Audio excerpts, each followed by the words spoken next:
You have to have the courage to confront things that people often don't want to confront because society says this one message about these students that they have often internalized and absorbed themselves, but I don't think it's a Yeah. true message. Yeah. And that message can lead to a self-fulfilling prophecy and lead them to believe and other people to believe that they can't achieve all the stuff that they can achieve. So it takes courage to confront those things and courage to examine yourself, not just other people, but yourself, and see where what you're doing is leading to some of those mindsets. And the courage comes out in speaking up for students, but it also comes out in fighting for different policies and practices. And truthfully, I've had a lot of tough conversations over my years. And so the second thing I would say, one of the hard truths I've learned too, is it takes persistence.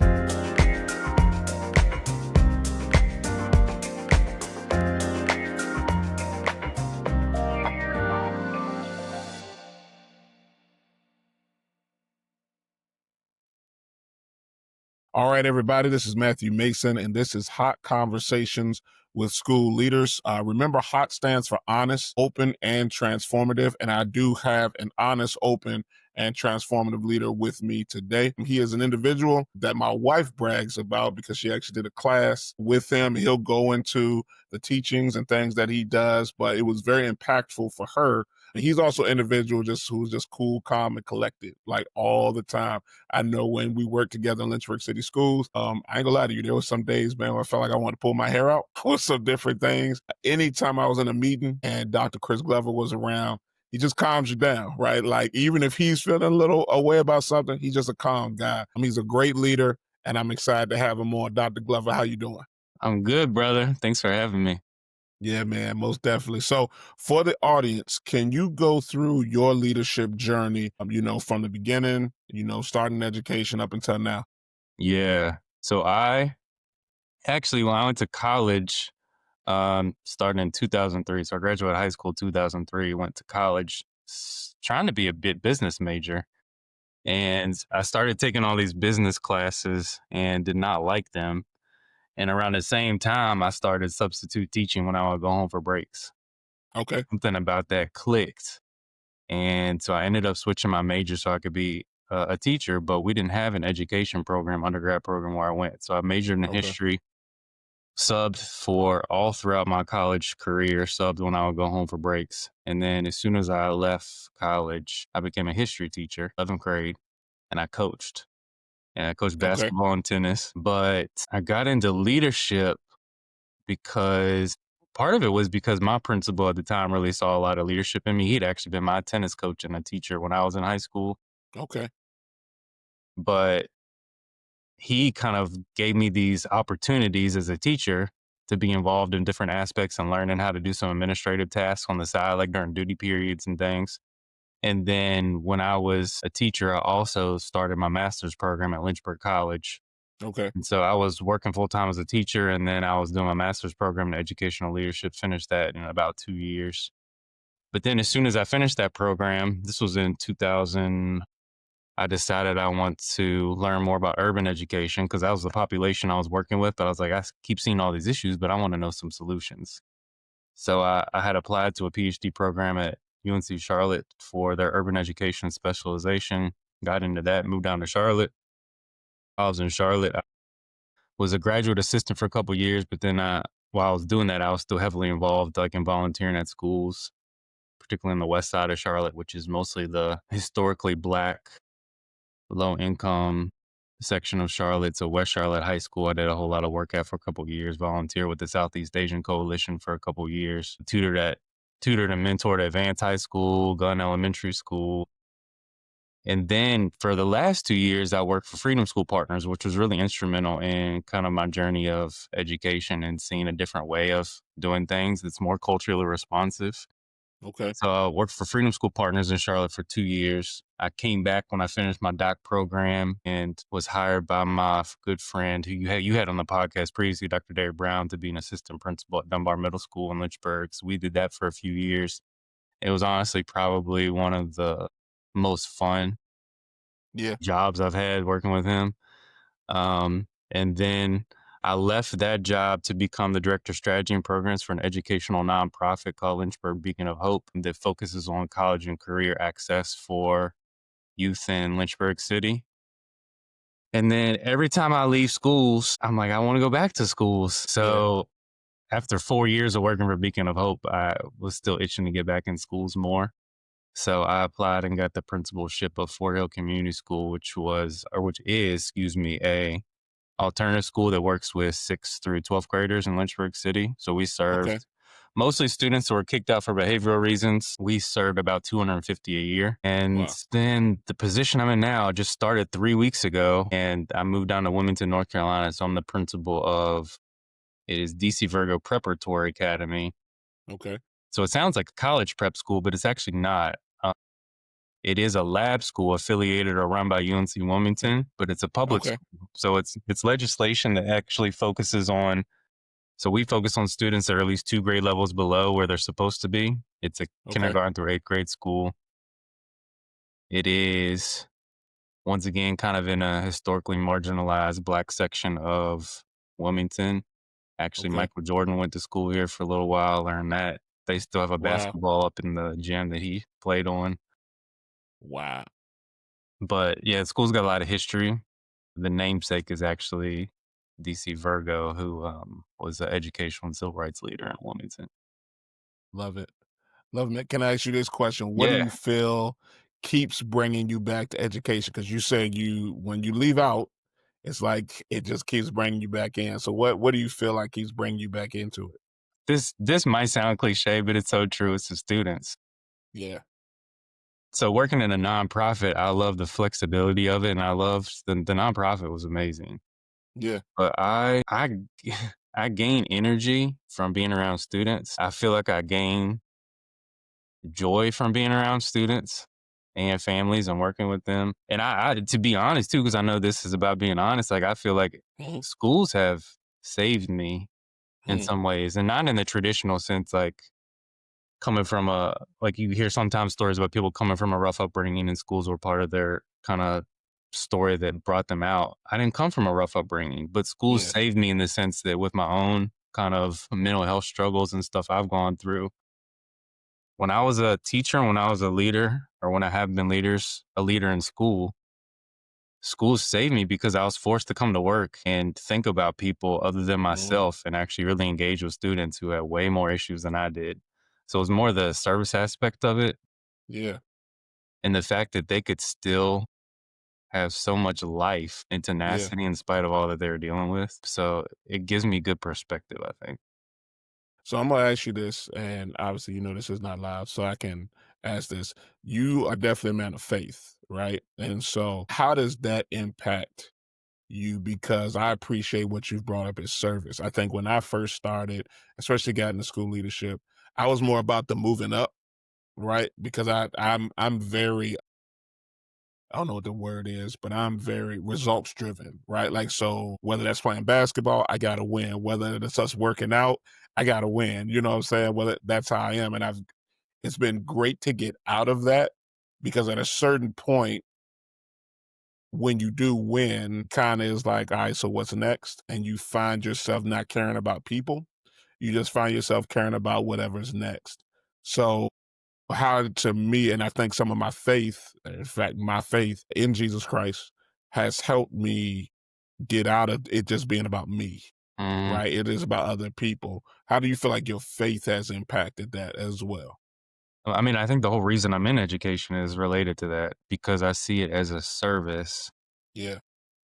love other people. And so it's the love aspect of me getting to love people, my neighbor around me all the time, people that Mm, are different than me, people that are in a lot of different circumstances than me. So it's using my privilege and my benefits to try to help others. But it's also, so there's that justice aspect too, which is all throughout the Bible. mm, But I think for me, what you see in Jesus is somebody who's always pouring himself out, not to the extent like that his self care doesn't matter, because yeah. plenty of, he had tons of emotional health, Hmm. pouring himself out in this to the extent that what he did was truly about helping other people. And it wasn't about trying to gain power for himself or gain status for himself. And so one of my key points that I've learned really intensely over the last few years is that ego has no place in education. Sheesh. Yeah. And you have to have some sort of humility because there will be failures. I've had plenty of them. I've had plenty myself. And you have to be willing to not just make excuses for them, own up to them, but also realize that those failures don't define you, which is a journey in and of itself. Yeah. No, you preaching, man. You preaching. Please continue. Please continue as we go on through here, 'cause I think you got a lot that can really help individuals. So this next question right here. So you served in classrooms as a school administrator and with nonprofits. What hard truths have you had to face in your journey? So I guess we're segueing right into that about what it really takes to lead schools that serve students often labeled as at risk. Yeah, that's a good question.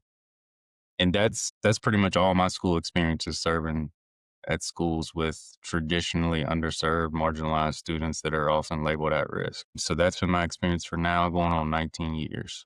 The hard truth. The first thing I would say is one, you have to have, or you have to build. I don't say you have to build courage. You have to have the courage to confront things that people often don't want to confront because society says this one message about these students that they have often internalized and absorbed themselves, but I don't think it's a Yeah. true message. Yeah.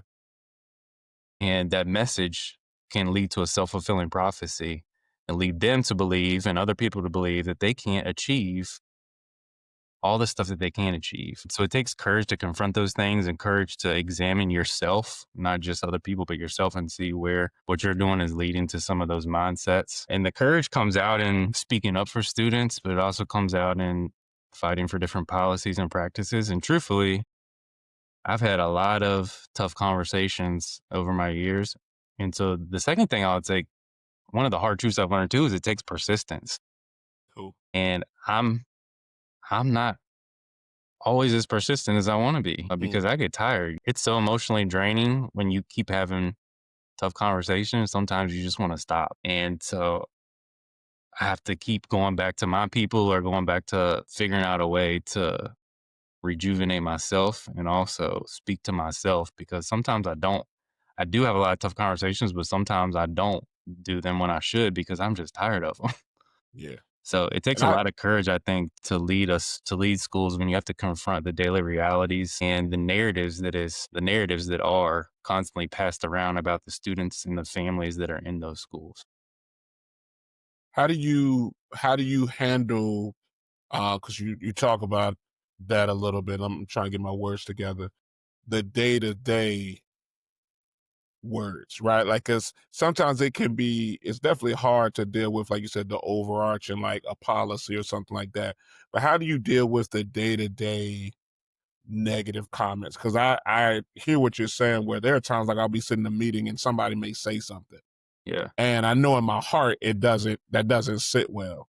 Mhm. And you should say something, but like you said, either you're tired or you're like, I mean, I don't feel like dealing with that right now. And you kind of keep going, but you also know that in your silence, Mhm. like in a lot of ways, you're affirming what they're saying because no one's addressed the individual. And especially if you've been trying to push, this is what we believe of kids. Then as the leader, you've got to address it because the moment you don't, kind of people see that that's okay to say Yeah. those things. Um, so your question is, what do you do like in the moment, basically? Yeah. Yeah. I think the moment dictates kind of how you respond and it differs based on the moment. And I also don't think you'll hear me say this kind of throughout the podcast.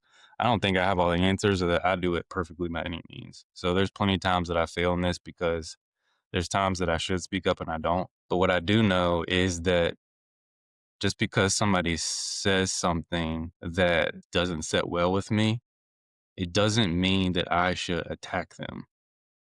So I think people need to be corrected or challenged, but there's a way to do that in which people still maintain their own dignity. And the Love it. moment we start trying to shame people or attack people, it just spirals out of control. Yeah. So typically, I'm not like an aggressive person in the sense that I'm gonna like just go after somebody. That's not my nature. So depending on the situation, sometimes I will.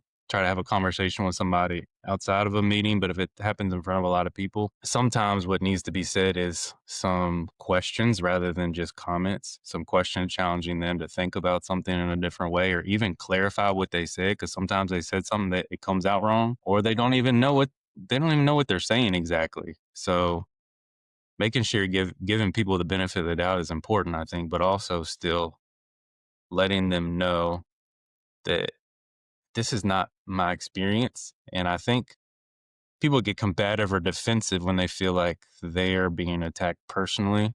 Mhm. When you speak from your experience, like I can just say, like when people make comments about the students I had at Fort Hill, because it was students that were mostly kicked out for behavioral reasons, I would often just say, like, I don't have a problem with most of the students Mm.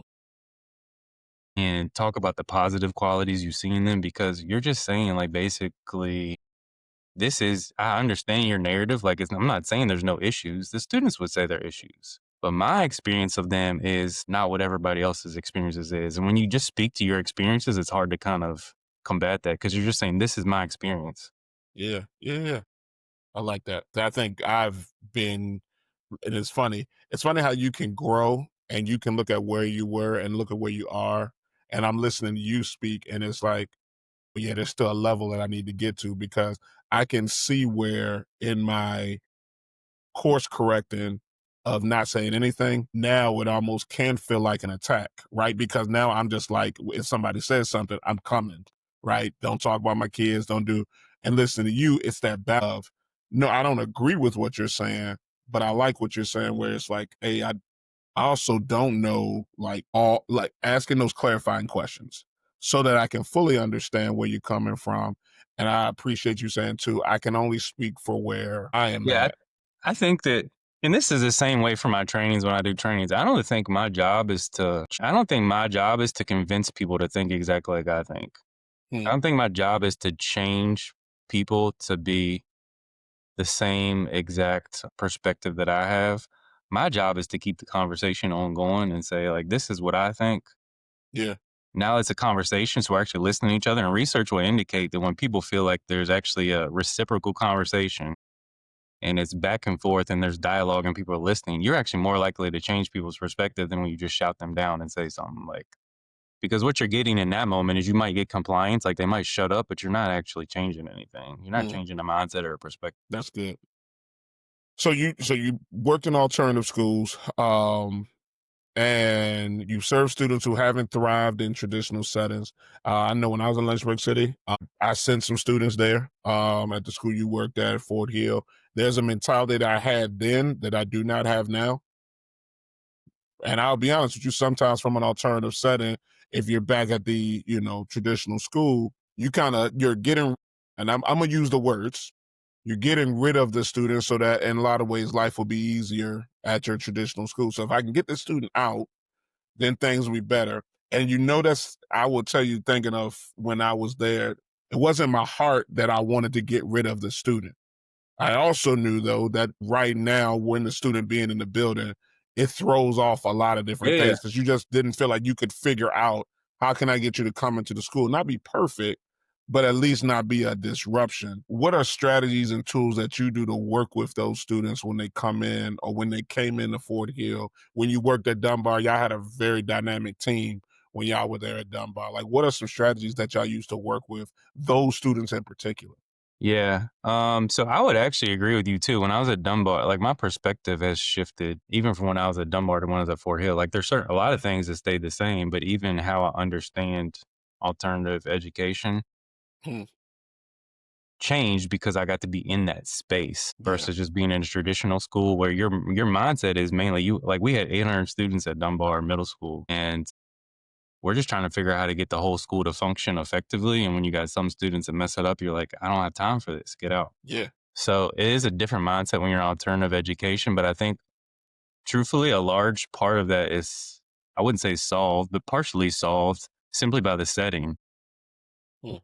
Because Fort Hill had such small classrooms, in most alternative schools, the national standard is a classroom size of 10 to 1.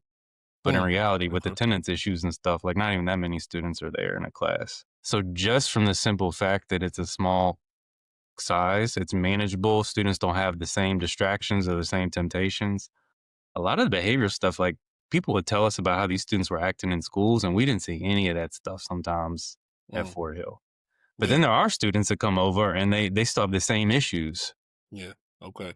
So what we did was partially a function of Lynchburg City Schools' larger plan, which was to implement some restorative practices. We had some people that focused on behavior, and we still have. It wasn't like we didn't have behavioral issues, but when students feel, I think when they feel one, like they feel seen and heard, like if they have a voice and stuff, it makes a big difference. And that's what I tell. One of the main things I tell teachers when I first start off the year and when I work with students, especially with behavioral challenges, is you can't control kids. Like we Mm, talk about control all the time, like classroom control, and I get it's a phrase, and I know what people mean when they use it. But you're not going to control them. If they want to do something, they're going to do it. And I had a student who was with me and Dr. Brown at Dunbar, and then he was at Fort Hill with me. So I spent a long time with him. I mean, he flat out said when he was heavily involved in street life, mhm. he said to me at one point, because he and I had a good relationship, he said, you understand if like these kids here wanted to rise up and do something in the school, they Yeah, could. Y'all couldn't yeah, do anything about it. And he's yeah, right. yeah, So I tell people like, don't focus so much on controlling kids, focus on influencing them. And when you have a relationship with them and they trust you, then they're going to do what you ask them to, mostly because of the relationship, not because of your power or authority or whatever else. But I also think to work in an alternative school with students that basically don't have a good relationship with school, hmm, you have to figure out how to change what that relationship to school looks like. And that is a tough task, especially for kids in high school, because it's been their whole career. yeah, that's powerful. So you're trying to figure out ways to basically get them invested, which means they need to have a voice. They need to see why this matters. So what I used to constantly challenge my teachers is insane is for relevancy, whatever you are teaching, whatever subject, it can't be abstract. It's got to be concrete Hmm, related to their experiences. So if you're teaching me a math concept or a science concept or an English concept, why is this relevant to my daily life? Not some abstract thing in the future, but how does me knowing this impact my daily life right now? Why does yeah, it matter? Why should I learn this? And that's what people have to wrestle with, because most of the time, what I see when we are teaching, and I'm including myself when I was a teacher because I've changed a lot, is we teach stuff that is so disconnected from our students' daily lives. I agree.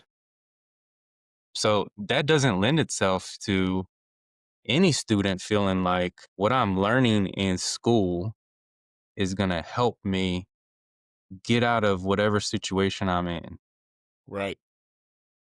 or improve that situation if I don't want to get out of it. So they come to Fort Hill. Most of them just already have bad relationships to school. They're disengaged from school already because of their experiences.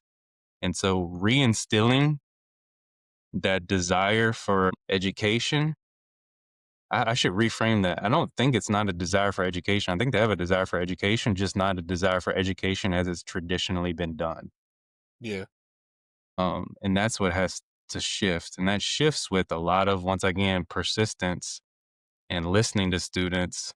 And you ultimately build trust with them over a period of time. And let's say they don't feel like they can do school, or they don't care about school because they've been burned so much or whatever. Hmm. What I realized too is that education is a journey, just like life is a journey. And students, even when they can't see the light at the end of the tunnel, they need people that can see the light for them. Yeah. And so that's where teachers and administrators come in, counselors too. So why do you feel like we want so much control? Because I think, and again, I'm excited to have you on the podcast because I think what you're bringing is a soberness to the profession. Because, and you know this, being in the building, sometimes you feel like you can be on a hamster wheel, right? Like, so you are like running the race, running the race, running the race, and you I have thought the things you're saying, but it's almost like I don't feel like I've ever sat down enough to unpack. Like you just even talking about that it is a journey, right? Like, cause we're about the destination. Like, this is how the year starts, and I got to get these kids to learn this. So by the end of the year, we get this score, and then we got to get ready for the next group. So it's almost like you're just doing the assembly line, which we know Mhm. is kind of just the way education is in the United States right now. Why do you think we want to have so much control over kids when they come into the building? I mean, I think a lot of it's fear, Hmm. particularly, I mean, fear of different things. Like, if the kids seem out of control, fear of what other people are going to think about me is one thing. Hmm. If the kids seem out of control or they're not doing exactly what they want them to do because we've imbibed particular narratives or because we've even had our own experiences. I'm not just saying it's narratives. We are fearful of what might happen to us, like physically or in other ways. And some of those fears, like you see stuff happen in school. So I'm not saying none of those, like we shouldn't have precautions. That's not my point. The point is that fear can't be the driving factor for anything. That's good. So we can't make decisions based on fear. And in my experience, usually students rise up and actually when they sense that people fear them, they act a different way than when people don't. I agree. I agree. And so I think fear is part of it, but I also think control is just part of our human nature. Um, so it gives a sense of security and comfort. And we don't want to acknowledge in any area of life, often, not just with students, how much control we lack. So we try to grasp at different ways to control through what compliance measures we do on students, or whatever punishment measures we do on students. And we don't actually stop to look at and think because we are not in public education, we're not giving them margin to reflect and think. Yeah. Wow. It's just like you are constantly doing stuff. So you don't have the space most of the time to just sit back and think, is what I'm doing actually effective? Right. Does this work? And it's Yeah. most of the time it's not. The Yeah. same strategy, and this is what we would always say in our school, in alternative school too, is these students have been already kicked out and suspended from their schools, repeatedly gotten in trouble with referrals for everything. So if we repeat that same thing and write referrals for everything and suspend them, what is it going to change? Yeah. And it doesn't mean, once again, people just see a binary. Like they think that if you don't just suspend kids and do the same thing, then you're saying everything goes. But it's not the case. It's not an either or. You can have consequences for kids, at least figure out what that looks like to try to hold kids accountable, but also just not kick them out all the time. And that's not an easy process either. That was not, truthfully, when I left Fort Hill, that's still something we were working through, Hmm. what that system looks like. But at some point, people also have to just recognize and live in the tension that this is not clean cut. Yeah. So how do you and we've got a ton of questions, but you're hitting on so many good things. As a leader, how do you toe the line and balance? I know you said like what you don't necessarily have all the answers, but in your mind, how do you toe the line between expectations Yeah. and I'm going to say this for both students and staff, right? Because I'm also of the mindset that, if we're expecting kids, like, so for example, if we're expecting kids to be on time to class, the expectation then should be as an adult, I'm on time to work, right? Like, because we're supposed to be modeling this for kids. So to ask kids to live up to this standard, but then as an adult, I feel like I got excuses not to live to that standard. I feel like, well, now we're just being hypocrites Hmm. in front of the kids. So, how do you toe the line between high expectations? And I actually think this comes from you and something that you said, Dr. Brown said you brought it.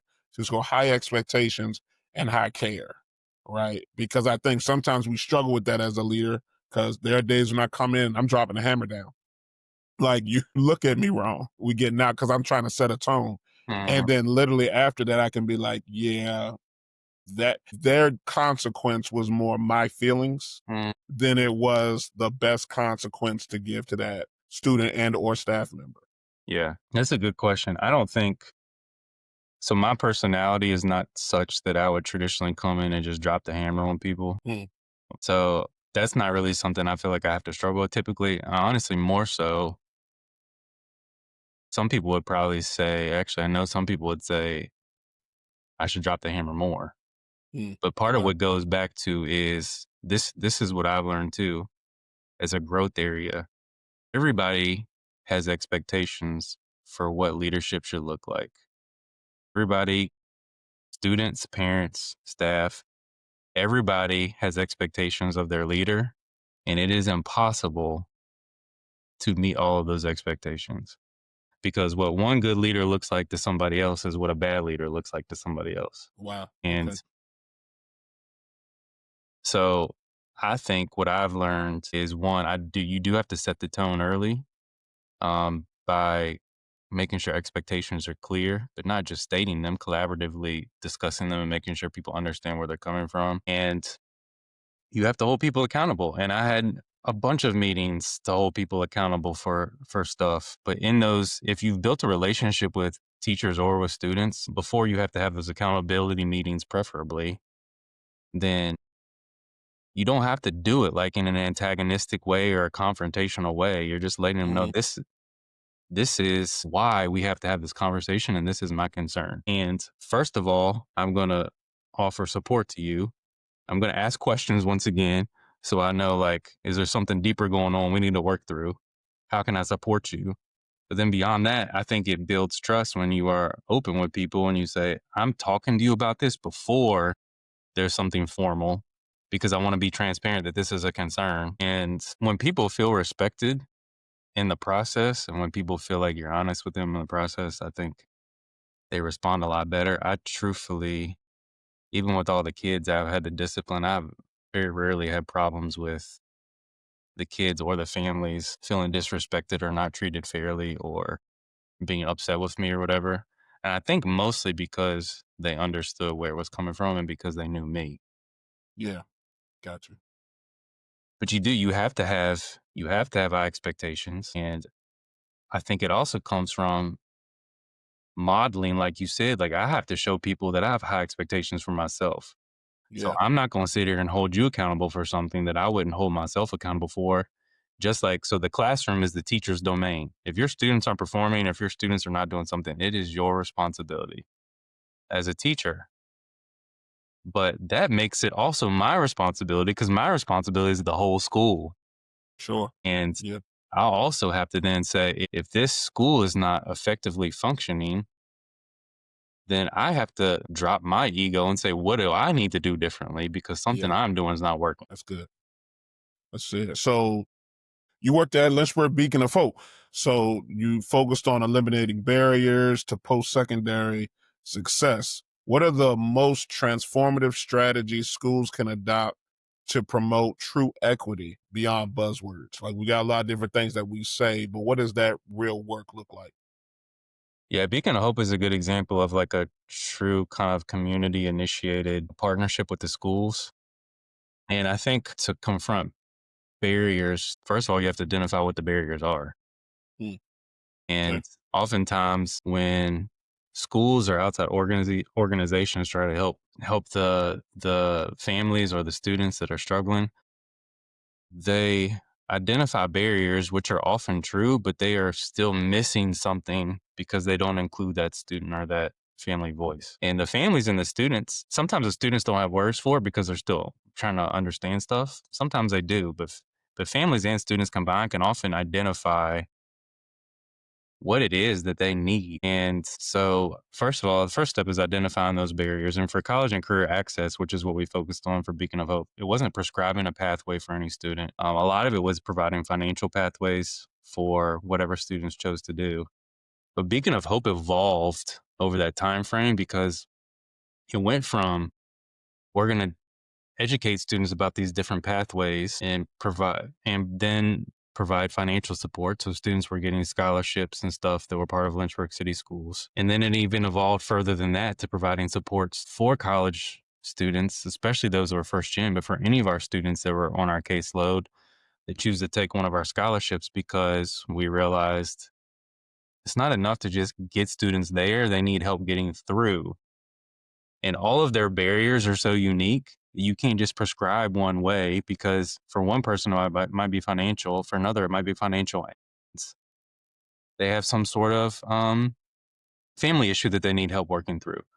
Yeah. And some of them it's just mental like mindset or mind blocks that they need help because they don't believe that they can actually do what they can do. Yeah. people are afraid to voice those things, but when you build a relationship with them, they'll trust you and you can voice it. And then so Beacon of Hope had these like group solutions, but then there was also times when, because of the individual relationships with students that were going through this process, we figured out what the unique needs were, and then we would pull in other community members to try to help with those unique needs. So I appreciate y'all's process of like the number one thing you said is first finding out the barrier. And then once you all figured out the barrier, collaboratively working with the community to, figure out how to support in whatever way possible. I guess a question that I would ask is, as a leader, how do you foster collaboration amongst the different stakeholders, right? Like you've got the students and they've got their opinions on what is necessary. You've got the parents, and I would even separate parents and community sometimes. Like you've got the parent and what they may want and need. You got the community and what they're maybe willing to offer and what the community needs. And then you've got at the school, things that you can offer and some things you can't. Like, how do you reconcile all of that to the best of your ability as a school leader? Mm, yeah, that's a really good question. That was some of the challenges we faced when I was at Beacon of Hope too. Hmm, And this is not a slight to anybody in particular. This is just a statement. But when you get sure. adults together from different constituencies in a room, the focus often becomes, even when stated focuses are on students, it's not often the case. Yeah. And people start feeling like they need to protect their domain or their space. And maybe it's not that. But in any case, collaboration across multiple different groups is always difficult because people have all these different ideas about how stuff should be done. And so I think there are particular strategies that would have to be used to bring people together to try to foster an open and honest conversation. But all of that's going to fail unless people are willing to actually be open and honest and willing to lay aside their ego for the sake of students. And so I will keep coming back to this theme because I've seen this as a theme that is important, and that is persistence. Yeah. With people in general, nothing gets done unless you are persistent because people don't want to do hard stuff often. Like, we don't want to have hard conversations. We Mm, don't want to keep coming back to the table when we don't feel like we're being listened to or when people are um, being difficult. We don't want to change our views on stuff when we actually need to. So all of this goes back to, if we have students at the forefront, we have to be willing to lay down our egos, and that is a lifetime of work. That's not something that happens right yeah. away. I was about to ask you this question, but I think this is like a rhetorical question. It's like, why? Like, why are we as adults? Because again, we were once kids, right? Like, so it's like, what shifts for us that when we were kids, in many cases, I feel like we thought the same way as the kids that we serve. And then we became adults. Because I will tell, honest, open, and transformative. Most of my issues are not with kids Mm-hmm. in reality. In doing the job of education, the students are the easy part. In many cases, it's really working with adults to just, hey, can we get on the same page? And there's a great song that I like. I think it's from Jonathan McReynolds, and it's called People. Mm-hmm. I love that song because the last line he says, God help me when I'm one of those people, right? So he's talking about all the people that he deals with. And then he's like, help me when I'm that. Because I also understand that I can be that individual. Like Correct. I get territorial. I get, this is not what I want to do. And I can forget quickly that like it's not about me. So maybe that's just a rhetorical question. I would love to hear your thoughts though. Like why are we like that as adults when we shift? I don't know when that even happens. Like, is that high school? Is that when we get a job? Like, what I happens mean, that we I think kids can be territorial too. I don't think it's just adults. yeah, And I think really your question gets into like psychology, and it also gets into people's philosophy on life and mm, theology, to be honest, because you're basically talking about views of human nature and kind of when some of these things develop and why they develop. But I think ultimately our territoriality and our egos and everything else, they're all defense mechanisms. mm, They're all That's good. defense Yeah. mechanisms because we are insecure about something.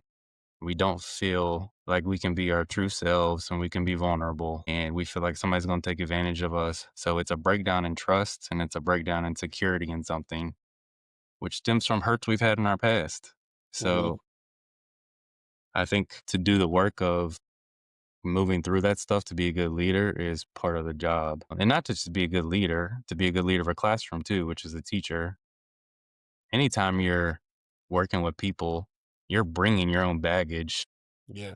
and your own blind spots about yourself to the profession and to your interactions. And so when we don't recognize that stuff, we're going to cause damage.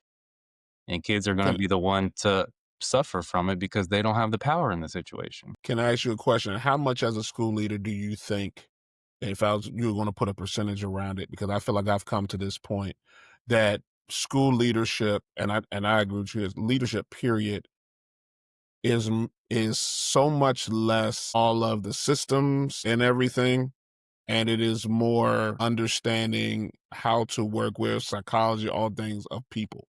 Right? Hmm. Like, because I've gotten so I when I started being a leader, it was like, let's put PLCs together, right? And then we're gonna do PBIS. So we're gonna do this, this, and the third. And now more and more, I'm like, man, it goes a lot further if I just sit with people and talk with people and see where your mind is and just have open conversations and have real conversations about what expectations are. Mm. It goes so much further. Some of the other things tend to seem to happen organically than me trying to force it on people and they're not ready. Like, what in your mind are just like, if you had to put a percentage around it, what do you feel like leadership is more of? I mean, I think it's definitely relational, but I also think it's systematic. And let me clarify. So even when you talk about PLCs, I think PLCs and research would support PLCs are hugely effective when done correctly for schools. Mhm. But if you think about it, PLCs are relational It's because they're relation. Yes. collaborative. That's the whole thing about them. And the other thing, I think good leadership is mostly relational, but relationships exist within systems and contexts. Mm. So the relationships we have with our teachers as leaders or with other people in the schools is not just a one to one, like we're just going to sit down. We have to recognize that there's a context in which this relationship occurs. So there's a hierarchy that's already been created that we don't control. There's experiences that people have within this system. There are ways that policies and practices have kind of shaped how schools run that impact the relationship. So that relationship is kind of mediated by the system. I Mm. don't I don't think it's an either or. I think if I give a short answer, I'd say relationships matter the most, but relationships can never be divorced from the system because that's the context. And so you're also working to change the system because changing the system also helps change the relationships.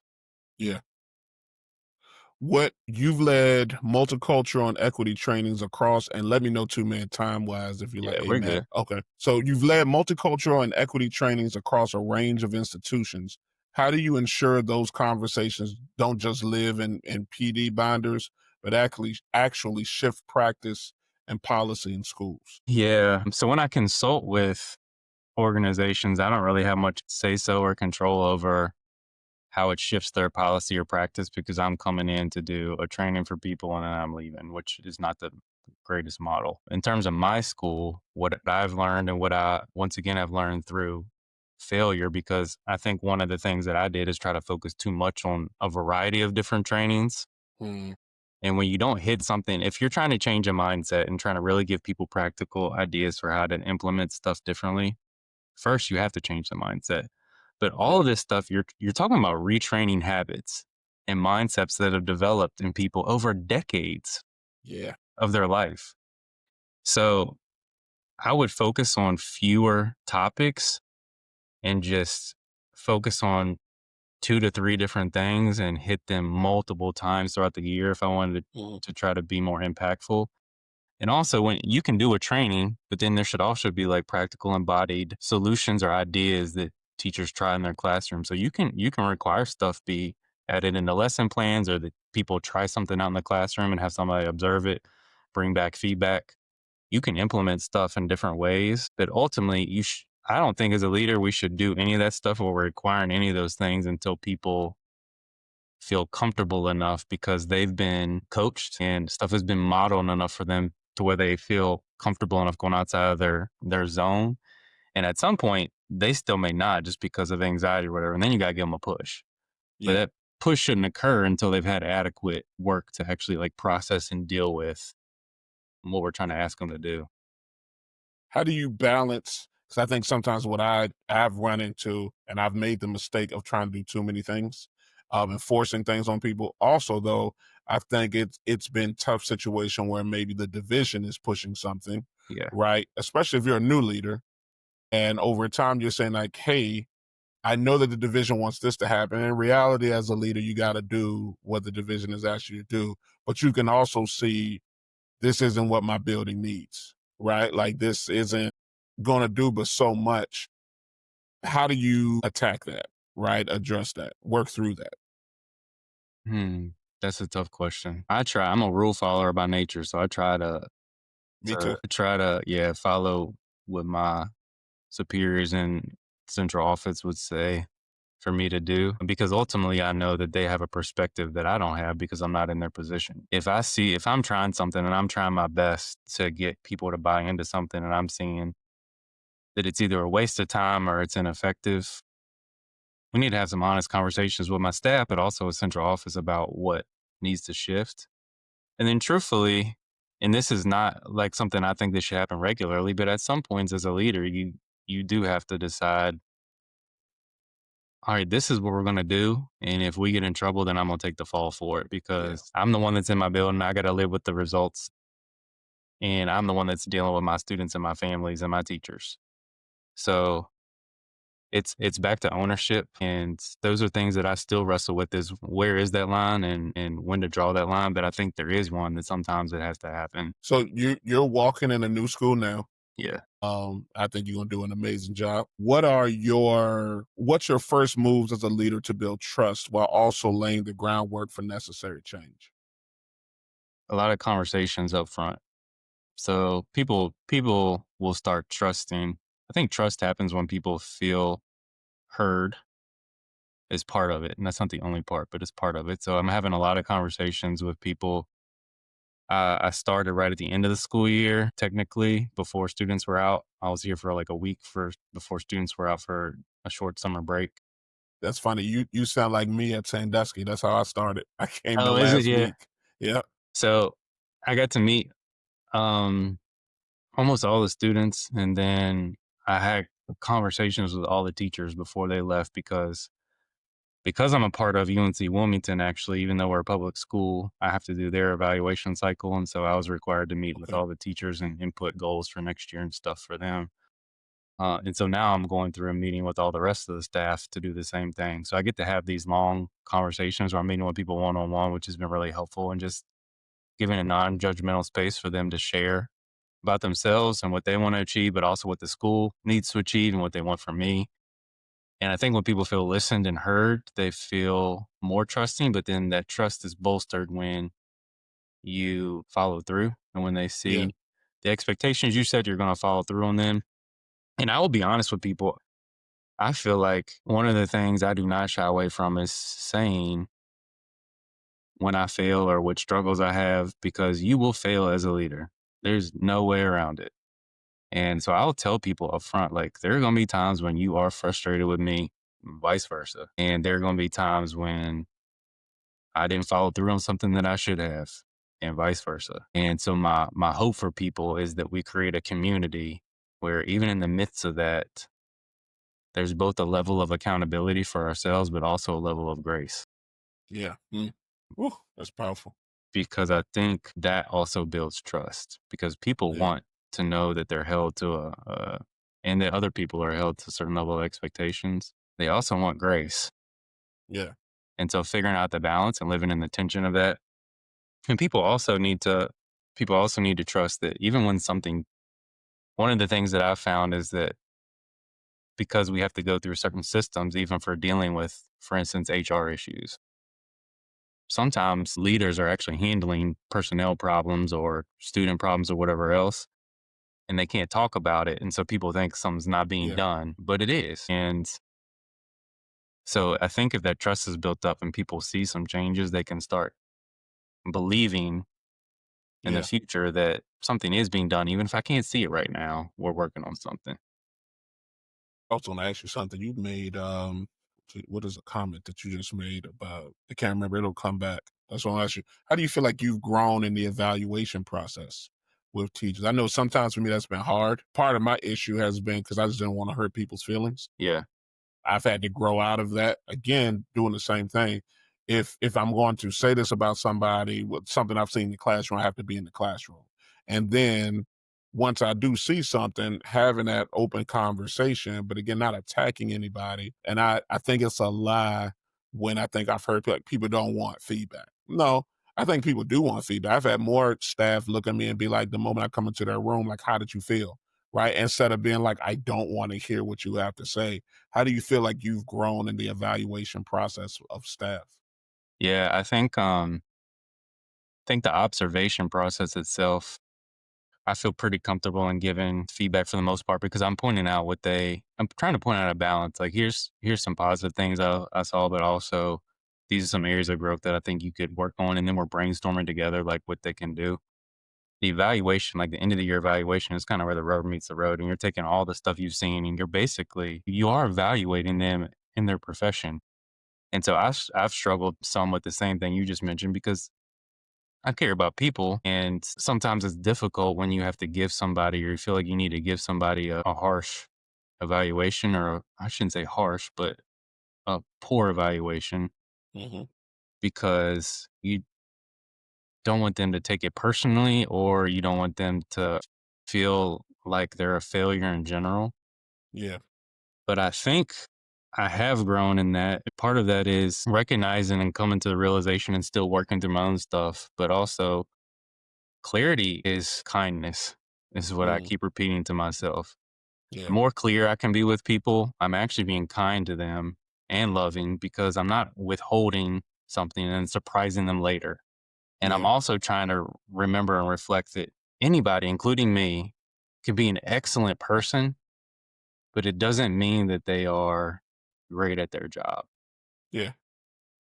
That's good. And it also doesn't mean they're not a good teacher. It just means this may not be a good fit. So that's Yeah. also how I've approached stuff sometimes too, because I actually think there are some teachers that are not good fits for my schools, but they're good fits for other schools.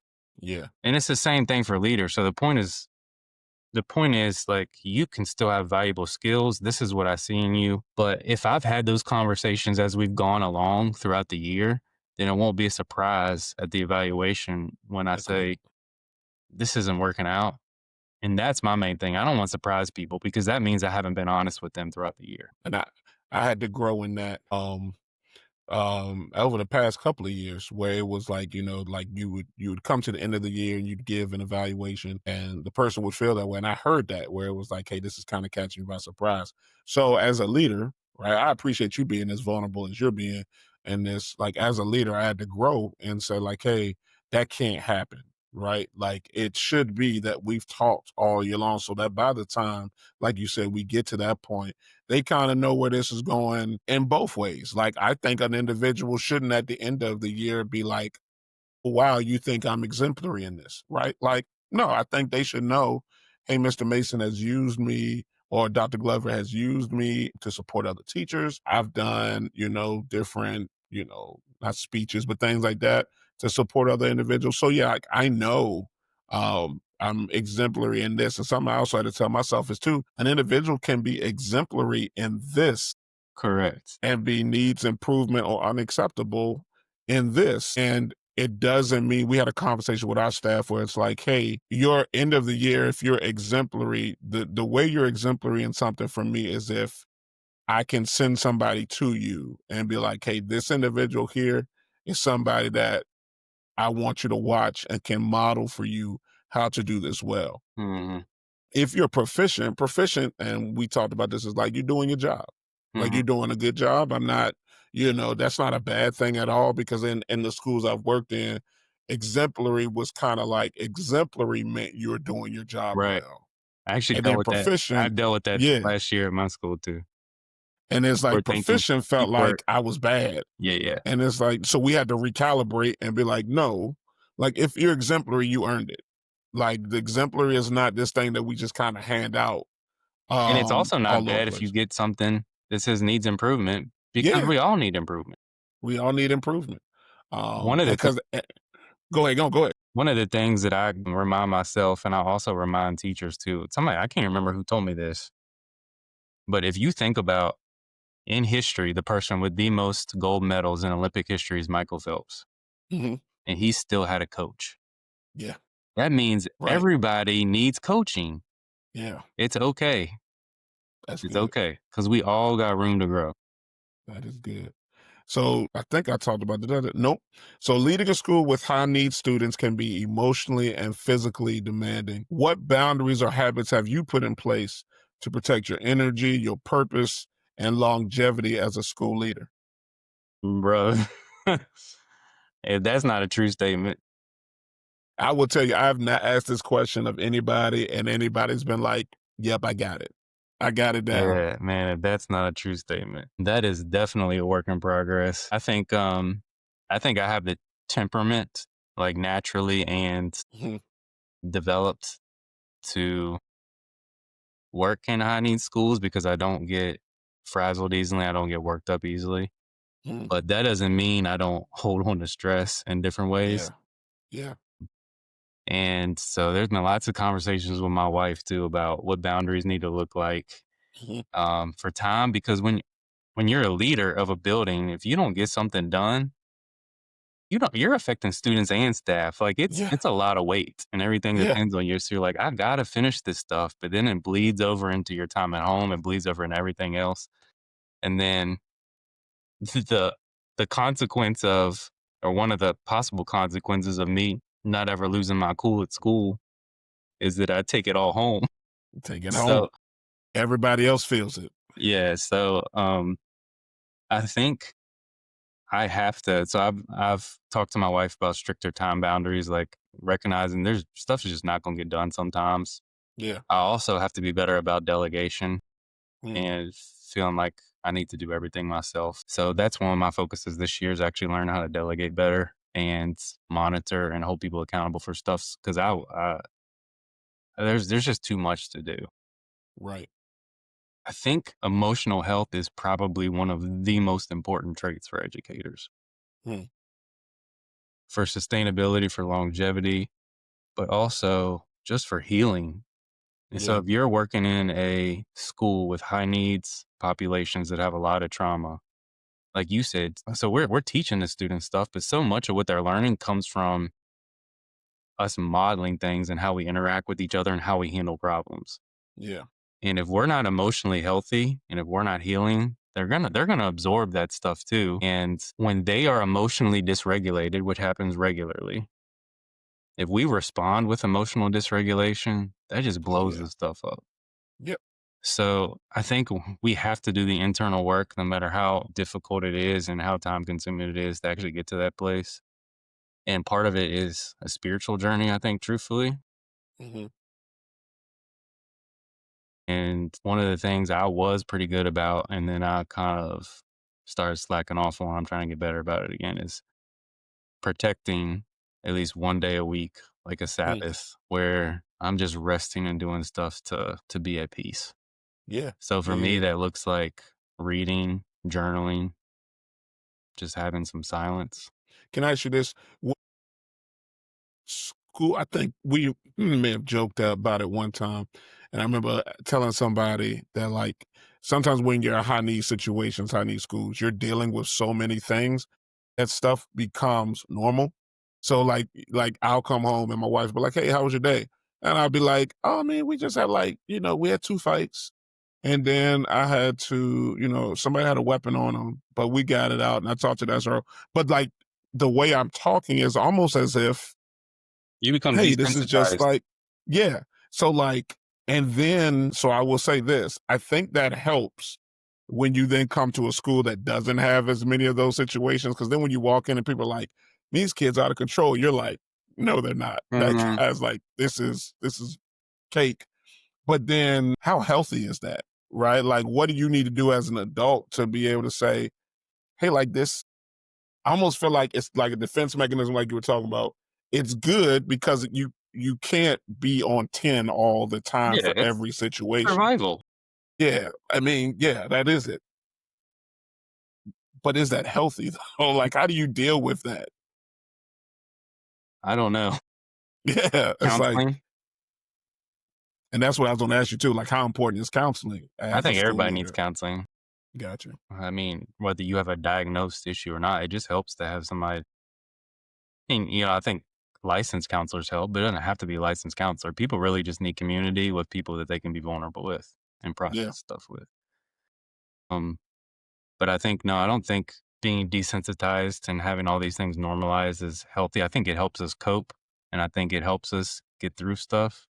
So in that sense, you're right, it's good. But anytime like bad things are normalized and we just kind of shrug them off, it's like we've forgotten how to grieve. I So how do think you, I think that's emotionally it's like a stunted emotional aspect of our lives. And my frustration is I think school systems are set up for that.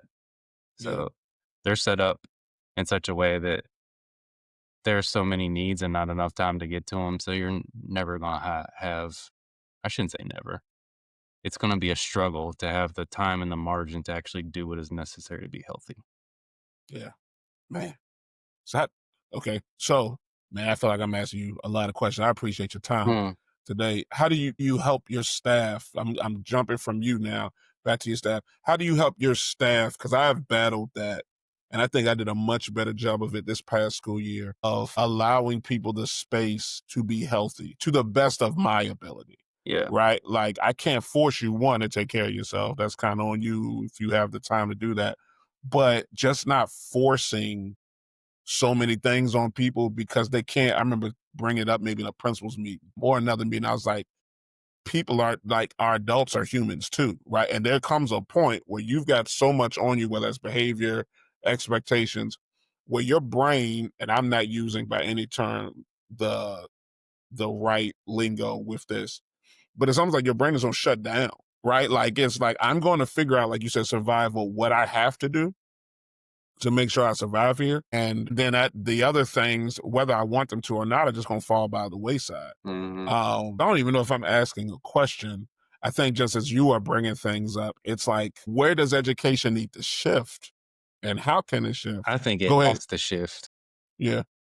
I was actually talking to my supervisor because I think teacher training programs have to include some emotional health components in them Mm, for teachers to be prepared for what they're getting into. yeah. This past school year before I came to this school, or maybe it was 2 years ago, I can't remember. My supervisor told me they have worked as a staff through the book Onward by Elena Aguilar, I think, Yeah. Yeah. Yes. I have that book. and so it's about resilience and educators and emotional health stuff. I'm working through the book The Emotional Healthy Leader by Pete Scazzaro right now. Okay. So I think the work has to be done. I'm still figuring out what it looks like practically to bring it into schools for teachers, but I think it has to be embedded. Yeah. And without it, you're going to have people that struggle in the classroom because it's going to come out in how they interact with students, but you're also going to have people that struggle at home because they're bringing baggage home. And what we ultimately want, if we care about people, is we don't just want them to do their jobs. We want them to be happy and healthy. Yeah. One of the things I did tell my staff at Fort Hill was I'm not ever going to fault them for wanting to use one of their sick days for a mental health day. I 'Cause I said the said same mental thing. health Yep. is health. So Yeah. you don't have to apologize to me and feel guilty and feel shame for one using your sick days because you're actually sick. But also, if you want to take a day um, every once in a while because you just need a break, that's legitimate. I think that's what I told my staff. 1 second, brother. Somebody was trying to call me on the phone. I'm not answering it. It moved my screen. So I was like, all right, how much time you got? I'm good. I think. Hold on. You good? Yeah, I'm Okay, good. I just want to I make don't have sure. a meeting All till right. 11. Okay, so I got maybe one or two more questions, and I got three fun ones, the ones at the bottom. I think we're good after that. For educators who want to follow in your footsteps, especially those from underrepresented backgrounds, what advice would you give about navigating leadership with purpose and authenticity? I think people just need to lead and be themselves, which basically means like walk with integrity. And integrity meaning like you're integrated, like be who you are. And that doesn't mean we don't change things or we don't learn or we don't grow.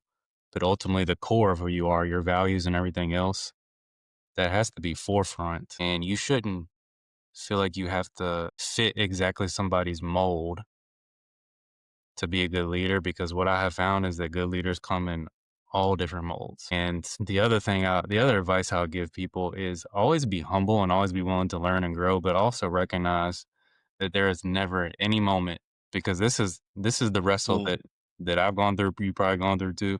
Never at any moment will you live up to everybody's expectations. mm, And yeah. that can feel crushing if you're wanting to have everybody's approval, but it's literally impossible. So then, so to that, you walked right into this next one. When it's all said and done, all right, Dr. Glover is, either out of leadership or out of education. I don't think you'll ever be out of that fully, but you've kind of stepped back. What do you hope is said about you, and your leadership and how you treated people?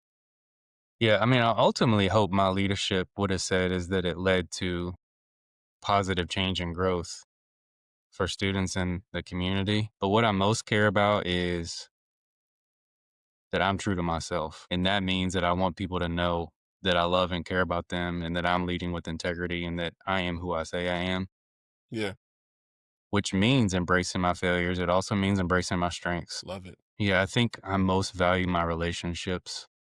So I want the results. And don't get me wrong, like I want the results because I want to look good for sure. Like, it'd be honest if I didn't want to, but I also want them for students and Yeah, families. But more than that, I want to people to reflect on me and know that my character wasn't intact when I was a leader. love it. Cool. All right. We got three fun questions. I'm definitely interested to hear your thoughts. So, top resource. What is your, and I think we kind of talked about this before we got on and started recording, but what is your top resource for anybody who is getting into school leadership? Crucial Conversations, the book. Gotcha. I don't think leadership of any sort, non-leader of any organization, I think Crucial Conversations is a book that people just need to read. It's I so just helpful with finished that. having tough conversations. Yeah. That book is crazy too, because even having not fully implementing everything from that book yet, because I it's one of those books I feel like you will keep coming back to. It's amazing now that when I'm getting into conversations with people, or that now I'm looking for certain things. Mm, Biggest thing is just looking for that safety. Like when it's starting to go left, right? Like why is this starting to go mhm. left? How can I bring this now back? And it's been helpful with my kids. It's been helpful with my wife. It's just this ability to be like, okay, what's the goal of this conversation? And it really goes back to what you said about ego. Like even in this conversation, I gotta get my ego out of this and figure out what's going on. All right. So that's a great resource. Next question. All right. So you've got a dinner table, favorite restaurant, great food, everything's there. You have the ability to bring five people, dead or alive. It doesn't matter who it is. So you don't even have to be like, man, I wish I could get it's whoever you want, and you're excluded. So you're gonna be at the table regardless. Who would be your five individuals? This is easy for me because my wife and I have actually talked about this for years. We Okay. constantly go Love it. back and forth saying like, who would we bring to the table? Now we do current people though. We don't do historical. It's up to you. Do whoever you want. I know I could do a mixture, but I'm gonna do current because I know it off the top of my head, and then I'll mention a Okay. few historical. If I was thinking of current people I want to have dinner with, first on my list will be Brian Stevenson, the Okay. author of Just Mercy and the director of the Equal Ooh, Justice Institute. okay. Yeah, yeah. I just, in terms of who he is as a leader and as a person, his book is incredible, of course, but the work he does, I've seen him speak twice, and I got a personalized copy that he wrote, signed to me of his book. So he'd be first on my list. Lecrae would be up there. I just Okay. love his vulnerability and his story, and just think there'd be good conversation with him. Okay. Number three would be, let's see, Ed Sheeran. Okay. Not only is he an incredible artist, I think, but I also think once again he would have some interesting perspectives and contribute to a good conversation. He's one of my favorite musical artists. Seen him in concert too. Number 4 would be this is a little bit of an outlier. So a lot of people may not for your podcast, I don't know, they may or may not know this guy, but Okay. he's famous on HGTV. Okay. It's Big Ben from Hometown. Yeah, yeah, yeah. So I I know think that. I think he's hilarious, but I also Okay. think he would just be a good friend. Like he just would contribute to some good conversations. There's a pastor named Rich Velotis that No, that. Okay. he's the pastor of New Life Fellowship in Queens, New York. Okay. He's written a few books. I've actually met him, play basketball with him, but I just really respect him too. So that would be Hmm. maybe number 5. Number 5 is kind of a toss up though, because I also think I've seen this man speak in person before too, and I've read some of his work, but I think Cornell West is so fascinating. So He is. his mind and just he's got a little crazy tendency to him too, and some of his Yeah. humor. Like I just think it would be fascinating conversation with him. I also think with him too, man. He's always funny because he's still calm. So yes, he could get a little, but it's like he. I appreciate watching him listen Yeah. because he will listen to you. He'll let you Yeah, say yeah. your spill, I love and listening to him then talk yeah, or he in is. dialogue with other people, yeah. Even people Yeah, he that's a great disagreed table. with, yeah. That's a great table. You would have some interesting conversations at that table. So the last question is this: who do you feel like would be a good individual to have on the podcast? But it has to be, or yet it has to be somebody who you can help us get on. Yeah, I would probably say Lamont Trotter is, Okay. I don't know if you wanna keep sticking with, like, some alternative education background, but he's the principal of an alternative school in Charlottesville. Okay. And he and I connected last summer, and then we've kinda stayed in touch. They came to visit Fort Hill a couple times this last year. Yeah, I can connect you with him, though. He would be That'd be good. he was a principal in Richmond at the alternative school or a alternative school in Richmond for a while before he Okay. moved to Charlottesville. Cool. All right. That's awesome, man. Well, look, everybody, I hope you've gotten a lot out of this. I've gotten a lot out of it, a lot to just kind of turn over in my mind about just how I present myself as a leader every single day. And I knew we were going to get that from Dr. Glover. So, Dr. Glover, thank you for your time. Yes, sir. I appreciate it, man. Remember, everybody, this is Hot Conversations where we are honest, open, and transformative. We love you more than you know. And we'll see you later. All Peace. right.